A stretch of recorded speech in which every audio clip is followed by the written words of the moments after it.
Ya, saya kira mungkin begitu ya, Fauzan ya. Ya, maaf Ustaz. Ya, bagaimana Fauzan? Ya, Ustaz. Tadi.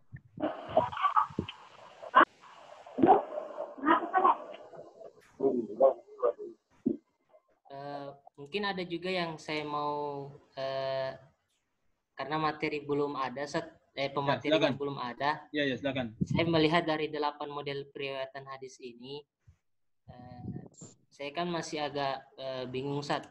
Ya. Seperti apa contoh misalkan Ustaz, saya membaca beberapa hadis termasuk seperti hadis-hadis yang berkaitan dengan fikih Ustaz. Ya. Karena beberapa hadis fikih yang sempat saya baca Ustaz memiliki teks yang berbeda-beda Ustaz dari tiap periwayatan. Nah, saya tidak melihat di makalah ini apakah teks yang berbeda, teks hadis yang berbeda itu mungkin memiliki model periwayatan yang berbeda atau sama. Atau mungkin mungkin dari satu guru ke dua murid yang berbeda, sehingga mungkin pandangan saya begitu Ustaz, sehingga mungkin dua murid yang berbeda itu memiliki pandangan masing-masing. Saya membaca sebagian hadis itu Ustaz. Ya, bagaimana Maria Ulfa?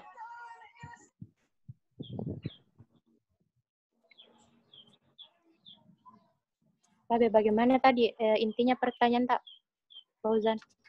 Tentang perbedaan riwayat matan, perbedaan teks. Baik, terkait perbedaan matan hadis Nabi Shallallahu Alaihi Wasallam. Matan hadis. Ini dibahas terkait bentuk hadis periwayatan bil makna. Ini memang ada yang membolehkan ini dan ada yang melarang. Adapun kenapa ia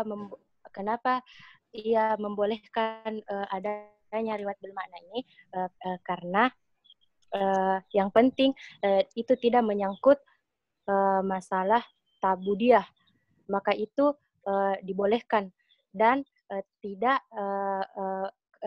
keluar sesuai dengan kandungan yang dimaksudkan oleh Nabi itu sendiri.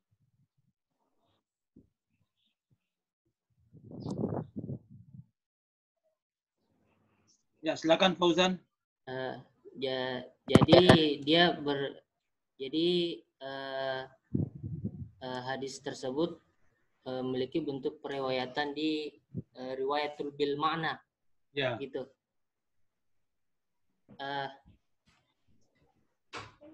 Itulah mungkin yang saya agak bingung karena di makalah ini hanya menyampaikan terkait definisi saja.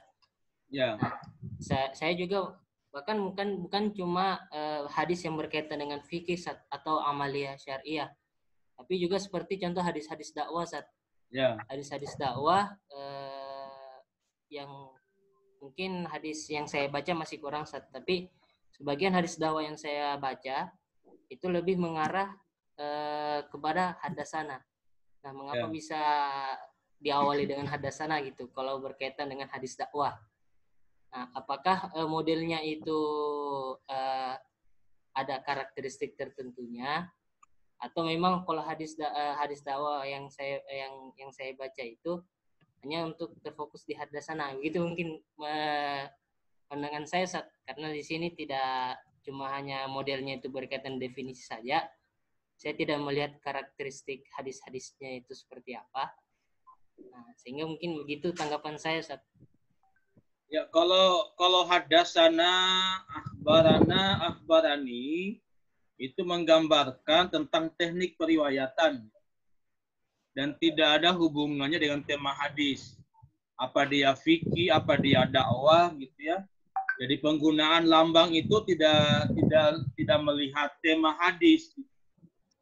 Ya, jadi boleh saja tema dakwah, tema fikih, tema tasawuf ya semuanya menggunakan lambang hadasana, hadasani, akhbarana itu. Nah, yang kedua, Fauzan ya, susah untuk kita menjaga originalitas teks ya hadis itu. Ya. Yang ketiga, kalau kita bicara lafziyah, ya lafziyah, maka lafziyah yang asli itu hanya qauliyah Nabi. Ya, kalau fi'liyah, takririah Nabi itu sudah dari awal qauliyah sahabat itu, ya, bukan qauliyah Nabi. Nah, untuk qauliyah Nabi itu saya kira sulit untuk menjaga keaslian lafalnya, ya, karena dia mengalami proses ya perpindahan dari satu periwayat ke periwayat lain. Itu sulit itu dijaga.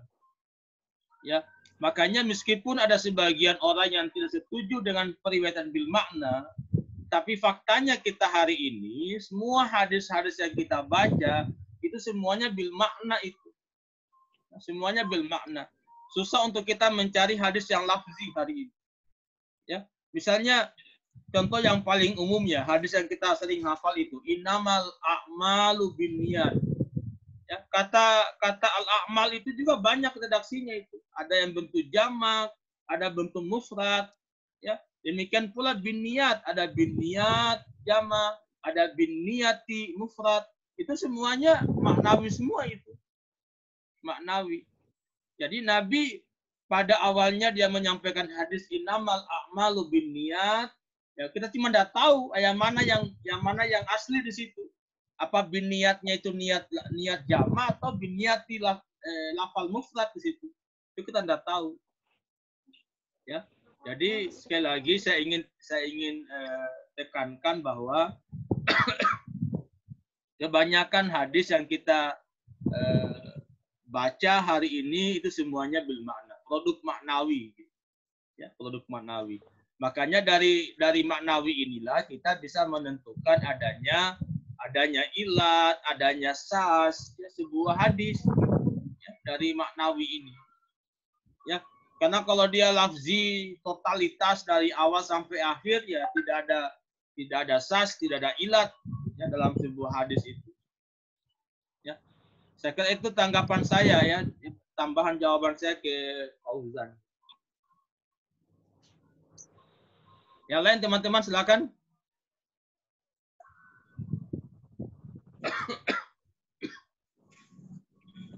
Masih ada? Zat? Iya, tapi Ustaz sedikit. Ya, silakan Zat. Tapi Ustaz sedikit. Ya, silakan. Iya, terima kasih atas kesempatan yang diberikan. Pemakalan telah memaparkan makalahnya mengenai teknik periwayatan hadis. Ada yang menarik menurut saya, Ustaz, ketika Ustaz mengatakan bahwa periwayatan hadis sekarang itu sudah tidak ada lagi sejak hadis itu dibukukan, Ustaz. Ya. Yang saya ingin pertegas kembali bahwa kan tadi Ustaz menyebutkan ada tiga unsur yang harus terpenuhi dalam proses periwayatan hadis. Ya. Di mana yang pertama tadi itu adalah proses menerima, dan yang kedua menyampaikan, dan yang ketiga adalah menyebutkan sumber. Pertanyaan saya kemudian di sini untuk mempertegas Ustaz bahwa apakah biar sekarang Ustaz kalau misalnya proses atau syarat atau ketiga unsur tadi itu terpenuhi, belum bisa juga dikatakan sebagai periwayat seperti itu Ustaz. Terus pertanyaan saya tadi saya kira telah rampung pada proses teknik periwayatan hadis. Yang saya ingin tanyakan di sini mengenai bentuk-bentuk periwayatan, di mana tadi ada dua yang dijelaskan di makalah. Yang pertama lafzi, yang kedua bil makna. Yang saya ingin tanyakan di sini, apakah periwayatan hadis bil makna itu bagaimana modelnya? Apakah periwayatan secara bil makna itu kan begini Ustaz, kalau kita takhrij hadis kan ada tingkatan-tingkatan tabakat Ustaz. Ada misalnya sahabat, tabi'in, dan tabi'in. Yang saya ingin tanyakan dengan proses bentuk periwayatan bil makna ini, apakah hanya dari sahabat ke tabi'in saja? Nanti setelah itu dari tabi'in ke tabi'in tidak ada lagi proses bil makna begitu Ustaz? Ataukah sejak misalnya dari sahabat ke tabi'in sudah berubah, ada perubahan sedikit-sedikit dari redaksi teksnya, Ustaz, seperti itu. Mungkin bisa dipahami, Ustaz. Ya. Ya, tadi saya sudah sampaikan sebelumnya ya sama Fauzan ya. Untuk periwayatan lafzi ya, periwayatan lafzi yang asli itu hanya pada aspek kauliyah Nabi saja. Ya, kauliyah Nabi. Kalau yang fi'liyah, yang takririyah, itu sudah pasti maknawi itu. Ya, maknawi. Karena bukan Nabi yang ucapkan itu.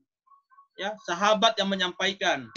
Ya, menyampaikan sesuai apa perbuatan Nabi, bahkan apa perbuatan sahabat yang kemudian Nabi tetapkan, ya, kokohkan, takrirkan gitu. Nah, kalau kita bicara fokus ke periwayatan lafzi yang kauliyah itu, ya mungkin dari proses Nabi ke sahabat dia lafzi kauliyah, ya lafzi kauliyah ya, bukan lafzi fi'liyah, lafzi kauliyah. Dari sahabat ke sahabat atau dari sahabat ke tabi'in, boleh jadi saya kira sudah mulai di situ maknawi. Ya, sudah mulai maknawi di situ, ya.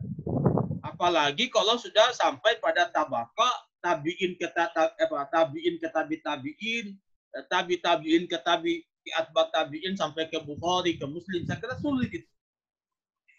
Ya. Saya sering mencontohkan begini, Azhar. Di televisi itu dulu ada kuis nyambung kata. Ya, nyambung kata. Jadi pembawa acaranya menyampaikan satu kalimat ke orang pertama. Ya, dia hafallah itu, kalimat itu. Ya, teman-teman yang 2, 3, 4 lagi ditutup telinganya. Ya, setelah itu dia sampaikan ke orang kedua, itu sudah berubah itu. Ya, padahal itu masih fase yang baru menit ke menit gitu. Ini bukan lagi menit ke menit. Dari satu masa ke masa gitu. Ya. Bukhari itu kan jauh sekali itu. Tidak mungkin gurunya Bukhari masih mempertahankan lafal asli dari gurunya, atau demikian pula gurunya Bukhari masih, itu sulit itu. Ya, sulit. Ya, makanya kesimpulan saya, semua hadis-hadis yang kita baca hari ini umumnya maknawi.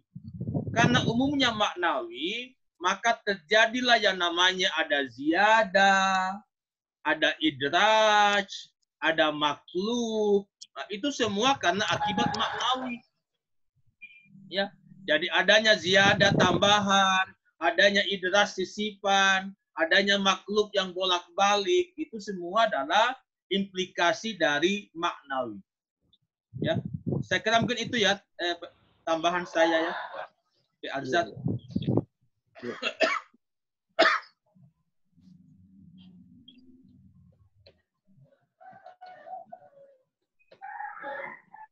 Ini ada pertanyaan yang menarik secara dari chat ini, dari Arif Maulana. Ya, dia bertanya, ya bolehkah mimpi itu dimasukkan sebagai bagian dari metode periwayatan? Bagaimana itu Maria Ulfa?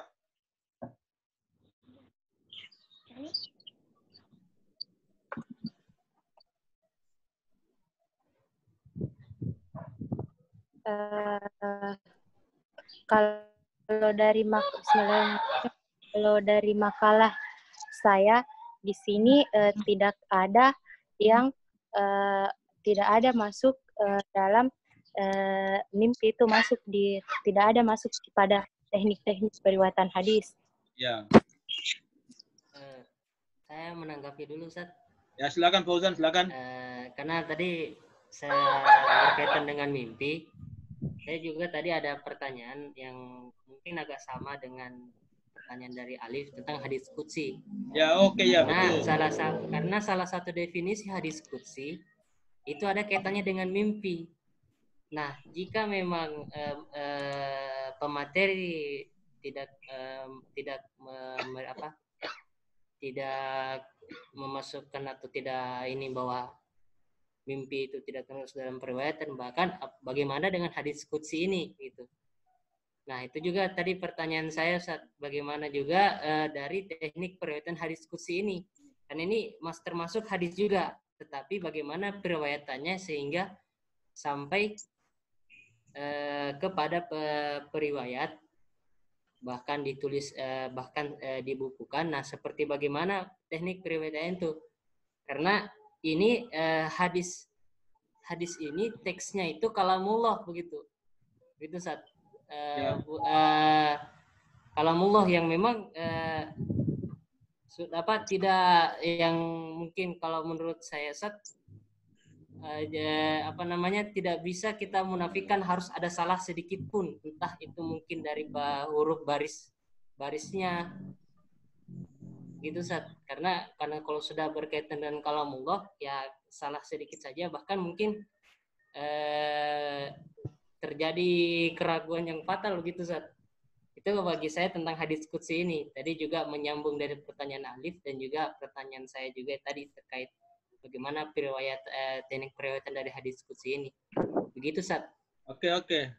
Saya kira yang membedakan hadis qudsi dan hadis nabawi itu cuma sumber saja. Cuma sumbernya. Ya, kalau hadis qudsi itu sumbernya dari Allah. Melalui mimpi dan seterusnya. Nah, kalau dalam hal periwayatannya sama saja gitu, sama saja. Makanya hadis qudsi itu tidak mesti sahih.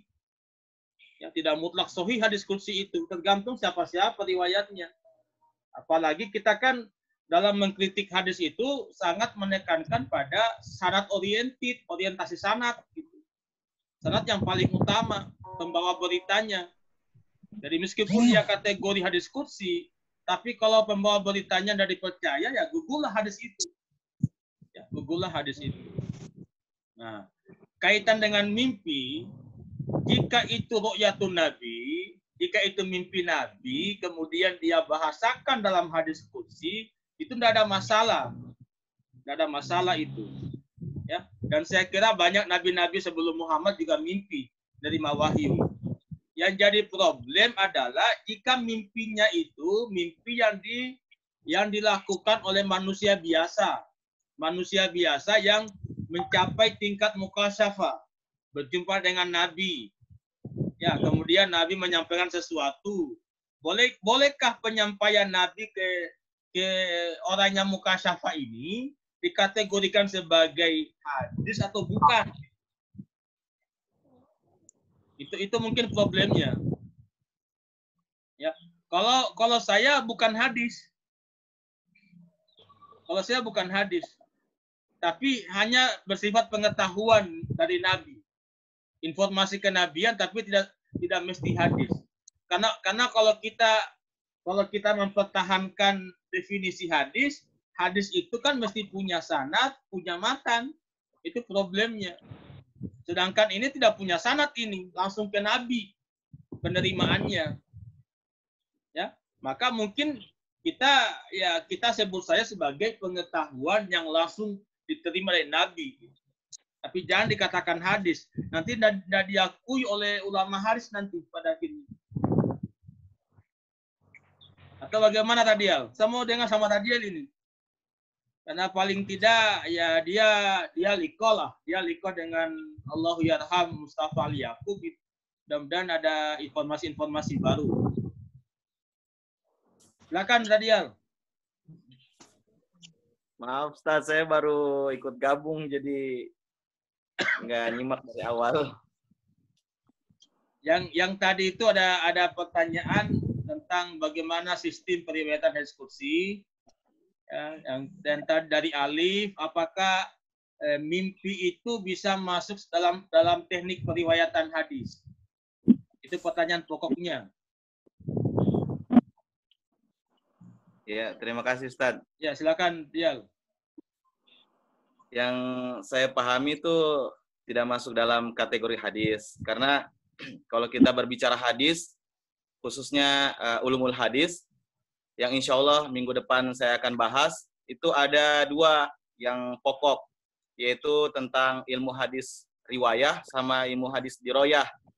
Sedangkan ilmu hadis riwayah, seperti yang saat ini pemakalah jelaskan tentang penyampaian penyampaian hadis dan periwayatannya sampai dikatakan hadis itu sahih, dhaif ataupun maudhu. Nah, sedangkan yang lebih penting ini adalah ilmu hadis diroyahnya, karena banyak sekali disiplin ilmu dalam hal ilmu hadis diroyah ini, seperti syarat-syarat periwayat, kemudian yang tadi sudah disebutkan pemakalah, syarat-syaratnya ada wasiat, ada i'lam, ada kitabah, qiraah, ijazah, dan lain-lain. Kemudian ada juga yang meliputi tentang sanad dan matannya, dari istilah as-sanad atau penyambungan sanadnya, kemudian dari segi kepercayaannya atau sikohnya, ada juga dari syad, keselamatan itu, selamatnya matan itu, dan dari keselamatan cacat atau ilat. Nah, banyak syarat-syarat jika kita berbicara tentang ilmu hadis diroyah. Dan ini yang sangat urgen untuk menentukan hadis ini benar-benar kedudukannya di mana, derajatnya di mana. Namun saya juga belum terlalu paham, Ustaz, makanya saya juga ingin bertanya, dan belum dijelaskan juga di pemakalah, tadi saya juga belum baca, tentang riwayat yang kita ketahui ada riwayat dari sanad yang meriwayatkan, kemudian ada riwayat yang kedua seperti Imam Al-Bukhari, Imam Muslim, dan Kutubus Sittah itu kan disebut dengan periwayatan kedua. Nah, bagaimana proses penyalinan atau sampainya dari periwayatan pertama sampai kepada periwayatan kedua ini, dan saya belum mendengar apakah tadi sudah dijelaskan atau belum. Segi sampai hadisnya itu sampai ke periwayatan kedua yang rawahu Bukhari, rawahu Muslim, dan lain sebagainya. Kemudian apa yang membedakan antara rawi sama marwi? Nah, ini saya juga belum tahu di situ, Ustaz. Mungkin Ustaz atau teman-teman bisa bantu jelaskan. Terima kasih, Ustaz. Oke, terima kasih Radial ya. Jadi kalau kita bicara periwayat, ya itu dalam konteks ya orang yang menerima. Ya, orang yang menerima. Jadi dari atas ke bawah itu periwayat itu. Ya, kalau sanad itu bicara dari bawah ke atas. Ya, karena sanad itu silsilah. Silsilah yang membawa kita ke matan. Ya, kepada ucapan Nabi itu. Ya. Jadi kalau dalam konteks Bukhari Muslim, Tirmidzi, Abu Dawud, mereka itu menjadi periwayat terakhir dari hadis itu. Ya, periwayat terakhir. Tapi dari kategori sanad dia menjadi sanad pertama dari hadis itu. Ya, sanad pertama. Ya, makanya kalau kita membuat skema sanad, ya skema syarat hadis ya di bawah Bukhari, dari Bukhari naik ke gurunya ke gurunya. Itu kalau kita bicara sanad ya. Tapi kalau kita bicara periwayat pertama sahabat dia kasih ke tabiin ke tabiin sampai ke Bukhari dan teman-temannya itu. Ya, jadi cuma ini kan kita ingin mendeteksi sebenarnya dalam proses periwayatan dari sahabat ke tabiin, dari tabiin ke tabiin sampai ke Bukhari dan teman-temannya itu, model-model apa saja, teknik-teknik apa saja yang digunakan. Ini yang tidak bisa dideteksi dengan mudah, ya karena metode-metodenya kemudian dikaburkan oleh lambang-lambang tahamulnya, ya. Kalau kita membaca hadis hari, kitab-kitab hadis hari ini, tidak muncul lagi itu karaktu, karakna, ajazani, ajazana, ya, wajatu, wajadana, nawalani, nawalana, itu tidak ada lagi di kitab-kitab hadis. Nah, semuanya bersifat umum saja. Hadasani, hadasana, akhbarani, akhbarana. Ya, itu saja muncul. Anba'ana, anba'ani. Nah, ini tugas orang-orang hadis ini untuk mendeteksi itu. Ya, itu harus membaca biografinya itu, biografi periwayatnya. Ini orang dengan orang ini, dia ketemunya lewat apa ini? Apa dia lewat sima'anka, abdunka, ijazahka, atau apa? Karena sekali lagi kalau kita hanya melihat pada aspek lambang tahamulnya, tidak bisa lagi kita deteksi itu. Ya, karena apalagi ulama-ulama kemudian ini menggeneralisir semua itu, lambang-lambang itu. Ya, sekiranya dia bertahan pada simbol-simbol simbol-simbol metodenya itu menarik sebenarnya. Ya.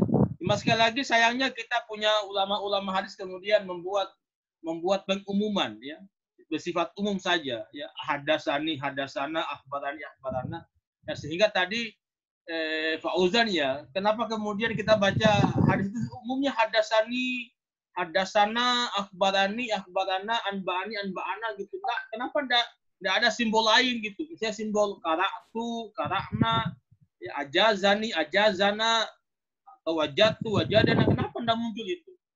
Itu saya kira hal yang ini ya, hal yang mungkin menjadi kekurangan ya dari pengembangan ilmu hadis ini mungkin. Saya kira mungkin itu ya dari Radial. Oh ya Ustadz, tambahan buat nanya. Ya, silakan. Kalau dikatakan seorang itu musnid, ya, yang misalnya hafal itu kategorinya seperti apa Ustadz? Itu kan masuk dalam istilah-istilah ini ya. Dalam istilah Amirul Mukminin fil hadis, al-muqsina fil hadis, ya. Itu kaitan dengan jumlah ya, jumlah periwayatan hadisnya saya kira. Ya, apakah dia masuk kategori al-musnid? Ya, saya kira mungkin itu. Ya. Tapi kita tidak masuk ke situnya sebenarnya, tidak bicara pada jumlah periwayatan karena kita tidak mengkaji spesifik orang-orang itu ya. Kita hanya bicara pada proses penerimaan penyampaian ini. Ya, jika pada jumlah kemudian ulama menciptakan istilah, ada Amirul Mukminin fil hadis, ada al-muqsiruna fil hadis, ada al-musnid, ada macam-macam itu istilah, tapi itu kategorisasi dalam melihat jumlah periwayatannya. Ya, seperti Aisyah, Abu Hurairah, itu kan banyak sekali itu. Ya, itu saya kira mungkin tadi ya. Azad mungkin silakan. Ya, Azad silakan. Iya, tapi sedikit Ustaz. Tadi Ustaz mengatakan bahwa terjadi pengumuman Ustaz di dalam periwayatan hadis karena kita tidak lagi menemui simbol-simbol yang lain selain hadasana dan teman-temannya, begitu Ustaz. Ya, betul. Nah, yang saya ingin tanyakan di sini Ustaz, apakah sigat tahammul ada ini juga berpengaruh pada kualitas dari sebuah hadis itu Ustaz? Ya, berpengaruh sekali. Ya, berpengaruh sekali itu. Oh iya. Ya, apalagi kalau lambang tahammulnya simbol an. Ya, makanya ada namanya istilah hadis mu'an-an. Mu'anna. Iya. Mu'an-an artinya hadis yang semua simbol periwayatannya an gitu. Ya, jadi kalau an itu kan mencurigakan kesahihannya. Ya. Jadi, makanya kan langkah-langkah penelitian hadis itu dari takhrij, kemudian membuat ibarat sanad, kemudian kritik sanad. Dalam kritik sanad itu selain dia mempelajari biografi periwayat, juga mempelajari lambang tahammulnya. Cuma sekali lagi sulit untuk dideteksi, sulit.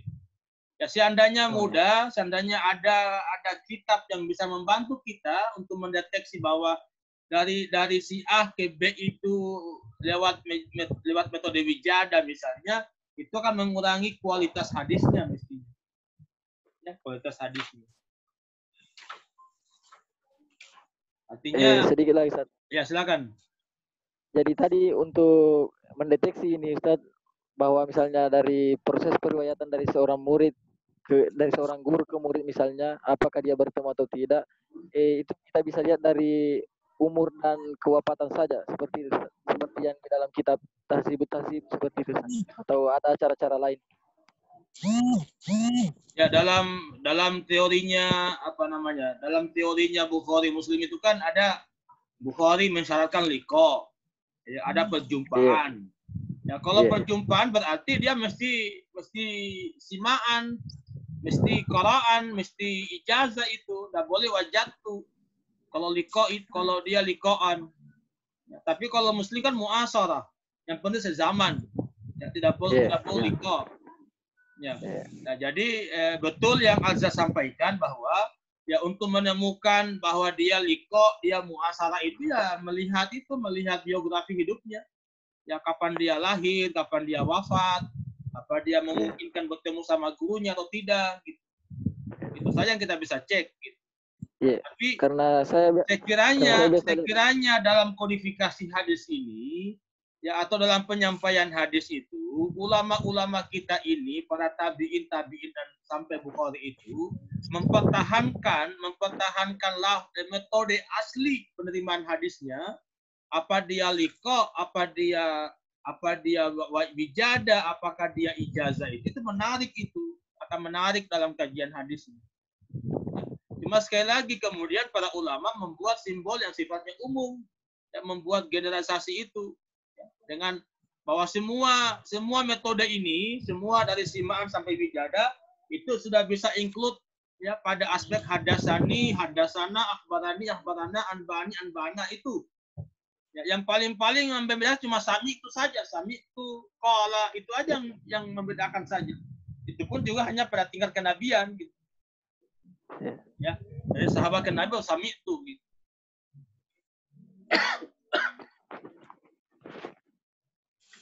Bagaimana Ajat? Ada? Iya, terima kasih Ustaz atas penjelasannya.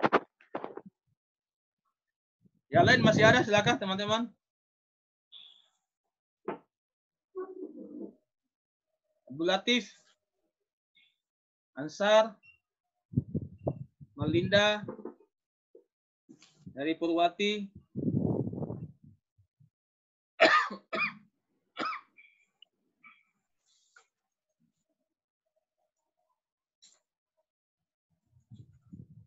Ustaz.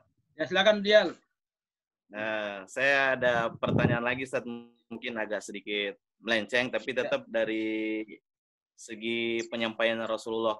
Ya, silakan. Jadi pernah Rasulullah didatangi oleh sahabat, kemudian sahabat bertanya, amalan apakah yang terbaik Rasulullah? Ya. Kemudian Rasul bilang, yaitu menghormati orang tua. Ya. Ya, menghargai orang tua. Kemudian ada lagi sahabat datang, ya Rasulullah, amalan apa yang terbaik ya Rasulullah? Yaitu sholat tepat waktu. Ya. Nah, kemudian ada lagi sahabat, ya Rasulullah, amalan apa yang terbaik yang dilakukan? Ya Allah, memerdekakan tetangga, kemudian berbaik dengan tetangga. Nah, alasan-alasan itu setiap pertanyaan yang sama dijawab berbeda oleh Rasulullah dengan mungkin melihat latar belakang orang tersebut. Ya. Namun bagaimana ketika kita nih sebagai yang sudah mendapatkan hadis tersebut, jadi bingung mengutamakan mana yang sebenarnya amalan terbaik yang dikatakan oleh Rasulullah tersebut. Bagaimana Ustaz? Jadi jawaban Nabi itu, ya, melihat psikologi sahabat, ya, psikologi sahabat. Jadi kalau kita hari ini bingung dengan banyak petunjuk Nabi itu, maka yang paling utama adalah melihat diri kita dulu, melihat diri kita, aspek mana yang menjadi kurang bagi kita, ya. Jadi kalau kita misalnya hari ini masih kurang baik sama orang tua kita, maka yang paling utama baik sama orang tua. Dan saya kira itu menjadi pintu semua kebaikan. Ya. Karena meskipun kita jihad, meskipun kita sholat, tapi kalau kita buruk sama orang tua, ya sia-sia. Ya. Jadi saya kira amalan terbaik, ya, bagi kita sebagai anak, sebagai pribadi itu, ya tidak ada kecuali orang tua dulu. Gitu. Bahkan Al-Quran tegaskan itu, wa qadha rabbuka alla ta'budu illa iyya wa bil walidaini ihsana. Ya. Dan berbuat baiklah pada orang tua Anda, ya, dengan menjadi niat, mudah-mudahan itu menjadi pintu-pintu kebaikan yang lain.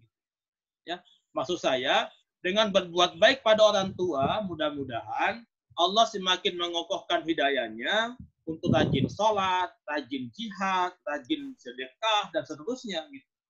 Itu buah, saya kira buah. Jadi ini kan sebenarnya sikap ini, ya, sikap beragama ini, sikap beragama. Dan sikap beragama itu tergantung usaha kita manusia, ya, dan hidayah Allah, ya, hidayah Allah. Jadi saya kira mungkin itu, ya, Radial. Jadi kalau saya, amal yang paling utama buat saya, ya, lihat diri saya apa yang kurang bagi saya. Tapi kalau saya mau umumkan, ya, secara umum saja kita ingin menarik yang umum saja, maka tidak ada kebaikan yang paling utama setelah kebaikan kepada Allah kecuali berbuat baik pada orang tua. Ya. Kalau kebaikan pada Allah itu kan, ya, yang formalitasnya, ya, sholat. Ya, sholat itu inti. Tetapi kemudian salat yang benar adalah salat yang membuahkan perilaku yang benar. Perilaku yang benar itu ya berbuat baik sama orang tua, berbuat baik sama tetangga, sama siapapun. Itu buahnya itu. Buahnya. Kalau kita hari ini kan sebenarnya terjebak pada simbolisme agama, formalisme agama. Ya. Nah, jadi meskipun jawaban Nabi itu saya kira sangat psikologis, ya, mungkin yang datang bertanya kemudian jawabannya sholat pada waktunya itu mungkin dia melihat pribadi yang malas tepat waktu sholatnya, mungkin bukan menunda waktu sholat. Ya, bagi yang berbuat baik pada orang tua mungkin Nabi lihat ini orang kurang baik sama orang tuanya. Tapi kalau saya jangan terjebak pada hadis itu, tarik saja kesimpulan pesan Allah itu bahwa ya dua hal yang utama, ya, sembah Allah dan buat baik pada orang tua. Ya, dan perbuatan baik pada orang tua akan menjadi pintu-pintu kebaikan pada hal-hal yang lainnya. Saya kira itu intinya mungkin tadi ya. Ayo Ustadz, dulu waktu saya masih di Jawa, ya, itu kan kebanyakan orang-orang santri di sana ibaratnya memuliakan gurunya. Ya, betul. Sampai-sampai kan ada keluar perkataan, guru itu emang harus dihormati. Ya. Nah, untuk hal seperti ini, sampai-sampai mungkin ada orang yang salah penafsiran. Gurunya dia baik banget, sama kiainya dia sungkam, ya, tapi kalau sama orang tuanya, enggak seperti itu, Ustadz. Bagaimana, Ustadz? Itu kegagalan dalam menghormati guru. Makanya, kalau kita ingin menghormati guru, niatkan lebih awal bahwa saya hormati guruku ini sebagai pengganti orang tuaku. Kalau kita anggap sebagai pengganti orang tua kita, maka kalau kita menghormati guru kita, maka mutlak kita menghormati orang tua. Ya? Jadi kalau hanya menghormati guru, tidak menghormati orang tua, itu artinya fondasi dasarnya menghormati guru itu salah. Dia hanya sekedar melihat guru ya guru. Padahal guru itu orang tua, pengganti orang tua kita di sekolah, ya, pengganti orang tua kita di kampus dan seterusnya gitu. Makanya bagi saya, ya, fondasi awalnya kita menghormati semua hal. Hormati itu sebagai bagian dari kebaikan kita berbuat baik pada orang tua. Ya, jadi kita kan berbuat baik sama orang lain ini kan untuk memuliakan orang tua, gitu. Karena kebaikan-kebaikan kita itu akan mengharumkan orang tua kita. Sebaliknya, keburukan-keburukan kita pada orang lain akan memburukkan nama baik orang tua kita, kan? Ya, ini problem kita ya, problem kita hari ini. Kita seringkali melakukan sesuatu yang tidak nyambung dengan dasar perintahnya gitu. Fondasi dasarnya tidak nyambung. Jadi sudah naik ke tiangnya, tapi fondasinya salah gitu. Fondasinya belum betul gitu. Ya, banyak kan hal ini begitu. Ya, orang sampai jauhlah ya 40 hari, 7 hari, 3 hari, tapi lupa kewajiban sama orang tua disengsarakan, orang tua tidak dipedulikan demi dakwah, itu kesalahan fatal itu. Gagal itu. Itu bukan agama itu. Ya, saya hakul yakin dengan firman Allah tadi itu, ya. Wa qada rabbuka alla ta'budu illa iyyah wa bil walidaini ihsana. Itu penting ini. Ya, makanya kan ada petua-petua ulama, ya, kalau Anda ingin berkah hidupnya, maka hormati orang tua. Ya, setelah orang tua ya hormati guru. Ya, makanya kalau saya pribadi, kalau saya menghormati guru saya, maka penghormatan